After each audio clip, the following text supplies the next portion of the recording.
Jo vaig començar a treballar en temes de reproducció perquè a mi m'interessava la genètica. Vaig tenir un molt bon professor de genètica de biologia cel·lular i quan vaig acabar vaig tenir l'oportunitat d'entrar en contacte amb la gent de Dexeus que estaven començant a fer reproducció assistida i aquests van ser els meus inicis.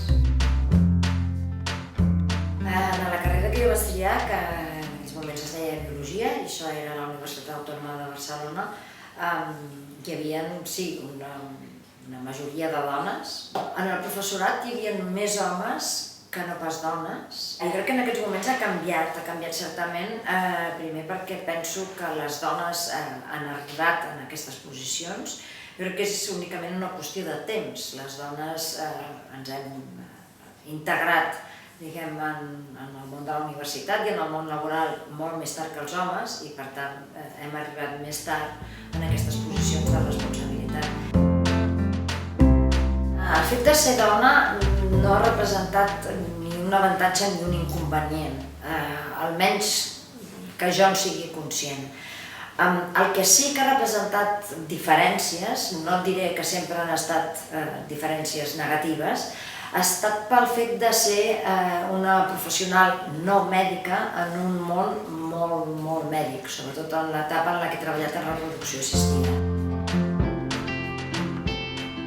Els joves que vulguin treballar en investigació científica han de tenir molt clar que és una professió o un àmbit en el qual un ha de treballar constantment. Un no pot permetre's el luxe de decidir que ja s'ha format lo suficient. És una formació absolutament continuada i les persones que no estiguin disposades a continuar amb aquesta formació i estar constantment qüestionant-ho tot i aprenent coses noves, és millor que no es dediquin a aquest àmbit. La conciliació de la vida professional i la vida familiar és l'assignatura pendent que tenim encara en el nostre país, sobretot en el cas de les dones. Hem d'aconseguir que tota la societat sigui perfectament conscient de que si la dona ha de dedicar una part del seu temps a la família, igual que l'home, de fet, perquè no hi haurien d'haver-hi diferències, s'ha d'intentar ajudar i posar els mitjans per tal que això no vagi en detriment de la seva carrera professional.